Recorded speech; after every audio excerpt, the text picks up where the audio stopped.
Leaning over, heart pounding, feet and arms getting heavier every second. The thermometer outside reads 105. All summer long I feel this every day. My football track coach had me working out with him twice a day, and he just so happens to be an all-pro NFL veteran.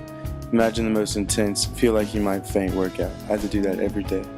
But even with the dehydration and pain, it was all entirely worth it.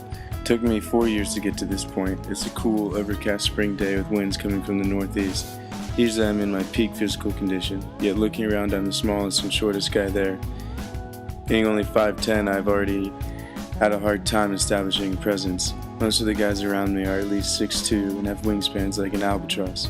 After the officials lay out the rules to the discus event, they call out the order in which we're all to throw. Fifth flight, Smith, Jackson, hartnett. This meant I was to throw very last, not exactly what I wanted. After hours, and I mean hours, of watching these behemoths chuck their discs, the fifth flight made its way to warm-ups. When I warm up, I never make the full spin throws.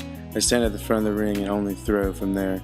In layman's terms, I look inept and ill-suited for this level, and people are already wondering how I even made it into this tournament. At my school, lacrosse was a dominant spring sport. I never cared for it. Freshman year, I tried just not playing a sport and relaxing every day after school, but that got old after a few hours. I eventually tried out for track, and since I hate running laps, I opted for field events. I thought I was a jumper, but as my coach said, white men can't jump. So he placed me with the discus and shot putters. I guess he saw something I didn't. The first day of practice, we started learning the basic techniques of how to throw and compete properly. I thought I was in for an easy season. The next week, the real training began. I felt like I was on a regimen taken directly from the Eastern Bloc Olympic program. Every day I was in so much pain, yet it felt good. Something about the physical exhaustion uplifted me emotionally and mentally. I knew I'd found something I really loved. On the way to the first meet, I felt unstoppable, like a god. I get my throws in with the farthest being a mere 95 feet. I was the best in my flight. In other words, I thought I had it made. The next few flights, the marks ranged from 120 to 160 feet. I realized the worst people were always in the first flights. After the humbling experience of the first meet, I decided I wanted to win at whatever physical cost. Over the course of the next few years, I trained nearly every day with week breaks every now and then. Seeing as how my throws are measured in numbers, it was easy to literally see the progression and the payoff. Each year I threw farther and farther, but never was able to get in the 160 feet mark.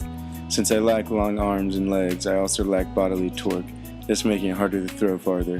However, I gained an edge my senior year. On February 20th of my senior year, my 19-year-old sister passed away, and while the heartbreak and pain seemed so unbearable, it forced me to fight through it by focusing everything I had on some other thing. With the track season approaching, I was able to focus on that. It felt like a tragedy such as this lit a fire under my derriere. I trained even harder and practiced for hours a day until my hands were blistered and bleeding and my back would give out. It was all I had, the only thing that could take me away from what had happened and bring me to a place of peace. And it all paid off. After blowing away the competition at districts, I made it to the state tournament for the first time. After the fifth flight warms up, the competition began, with monsters ahead of me throwing upwards of at least 150 feet. It looked like I would never win, or so the spectators and my fellow competitors thought. Jackson up, hartnett on deck, the official called out. The time to prove the last 4 years of my life were not put to waste was approaching. Hartnett up, finally. Walking into the ring, I could literally hear people in the crowd questioning why I was there. But I didn't care. I was not competing for them. I competed for me, my sister. I walked into the ring and did the only thing I knew how, grip and don't care where it lands. I did not even see where it landed afterwards. All I needed to hear was the mark, 175 feet, 4 inches, enough to win me first place. I wanted to look at the crowd and smile, but the pure silence satisfied me enough. I simply kept on walking and sat on the bench next to all of the other competitors and fought back a smile to myself. I had finally done it. Being able to see the literal progression from freshman to senior year was truly incredible.